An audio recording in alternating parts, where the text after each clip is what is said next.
click step and step. A step is an event that is going to be constantly checking the game to see if this condition is being met.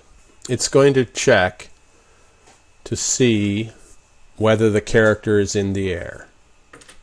So as a reminder, let's put a little message up there, a comment at the top of actions that reads, check whether in the air.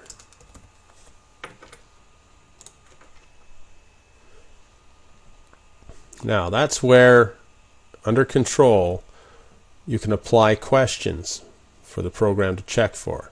And we're going to use the first one, which is check empty. Check empty is going to look to a certain location based on the XY coordinates to see whether a solid object is available or in that position. So what that means is if there's nothing below the character, then gravity will be applied. So when we're talking about below, we're talking about a coordinate of 0, x0, y1.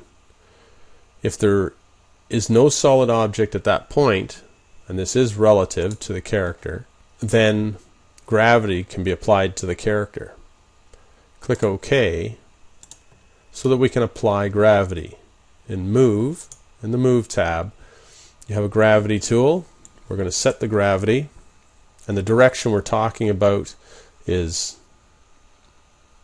obviously downward direction, and we're going to use a compass degree reading of 270 degrees, which is down, and the gravity will be 0.5.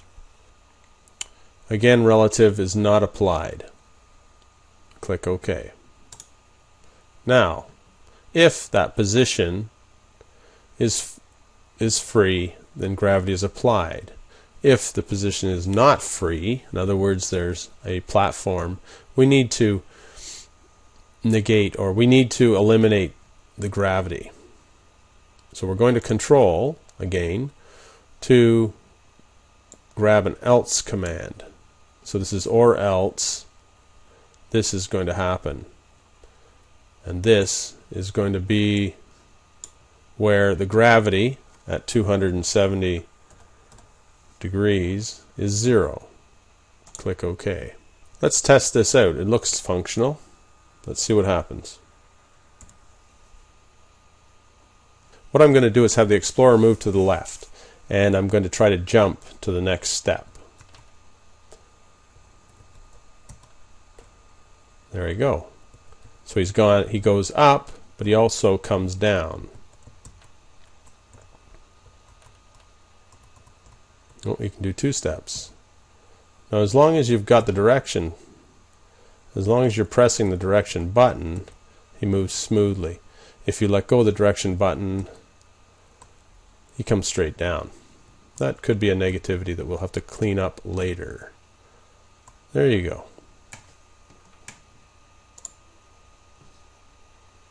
Okay, there's one more section that we're going to add to this step command. We're going to limit the vertical speed. So let's put a note in here.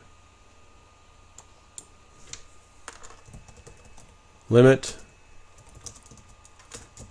the vertical speed so that it doesn't increase too fast. We're going to set some variables. If we're going to test this variable so that if the vertical speed that we applied to the up command is 12 or larger, then we're going to restrict the v speed to 12. To review that, the vertical speed is being tested. If it is larger than 12, then the program will reset it to 12, maintaining it at that speed, so your character doesn't fall any faster. Okay, we seem to have a problem. The character went through the bricks. So if you look closely, we forgot something very important. We forgot to make a collision with the object. So if my explorer is on the platform, since we created a vertical speed, we need to stop that vertical speed. So being on top of the platform, the vertical speed is going to be 0. Click OK and test that out. F12, and there you go. He's stable again and he can jump. Alright, seems that his jump is not getting up to speed, so let's see why that is. Up, set vertical speed, -6. Let's take that one to 12 and see what happens. So that was the up speed. I increased it to 12.